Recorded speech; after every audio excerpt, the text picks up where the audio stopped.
People who regularly swallow crocodiles all seem to agree on one thing. Opening your mouth is the easiest part. The real challenge begins once the crocodile starts objecting.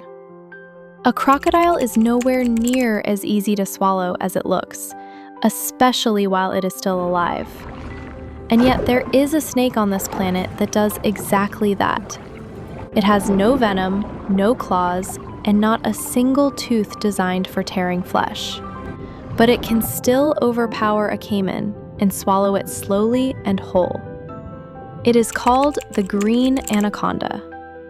You might assume that a snake capable of this must be the longest in the world, but it is not. That title belongs to the reticulated python. The green anaconda holds a different record. It is the heaviest snake on Earth. A fully grown female can stretch beyond 5 meters. Females dramatically outgrow the males, and the ones taking on caimans are usually the largest of all. All that weight makes her awkward on land, which is why she spends so much of her life in water. Her eyes and nostrils sit near the top of her head, allowing her to sink almost completely beneath the surface.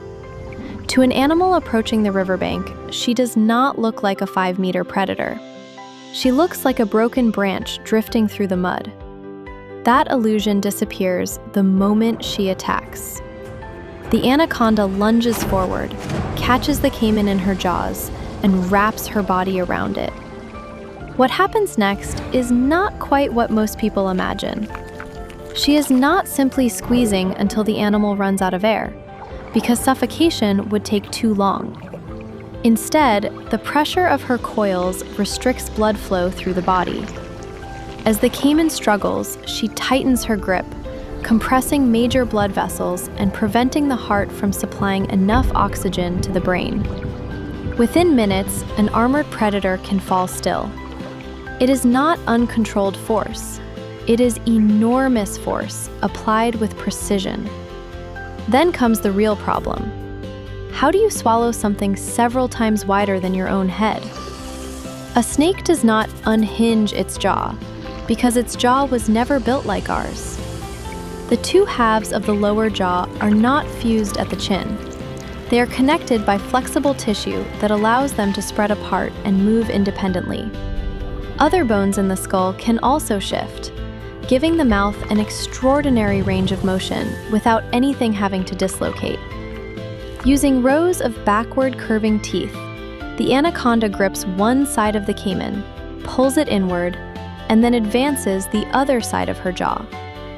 She repeats this movement, effectively walking her mouth over the animal while muscles draw it into her throat. She usually begins with the head, following the direction of the scales and folding the legs backward, because even experienced crocodile swallowers know there is no reason to make the job harder than it already is. It is a slow meal. Half an hour is nothing, and larger prey can take much longer. But this creates another problem. If her mouth and throat are completely filled with caiman, how does she keep breathing? The opening of the snake's windpipe, known as the glottis, is not fixed deep inside the throat like ours.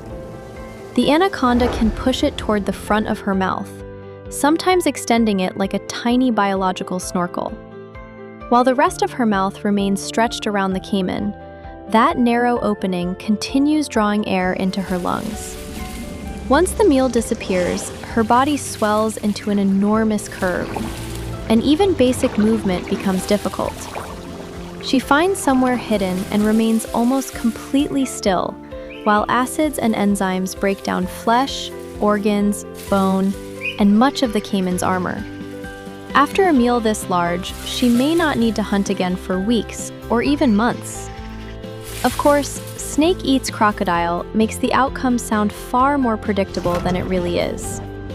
A caiman is an armored predator with powerful jaws, sharp teeth, and a death roll capable of tearing flesh apart. If the anaconda mistimes her strike, or allows the caiman enough room to turn, she can be bitten, ripped open, or fatally wounded. Even victory carries its own danger. After swallowing such a massive meal, The anaconda may spend days barely able to move, becoming slower and more vulnerable than at almost any other point in her life. In the muddy waters of South America, predator and prey are not permanent roles. They can reverse in a single violent moment, and the difference between swallowing a caiman and being torn apart by one may come down to one thing: which animal notices the other first?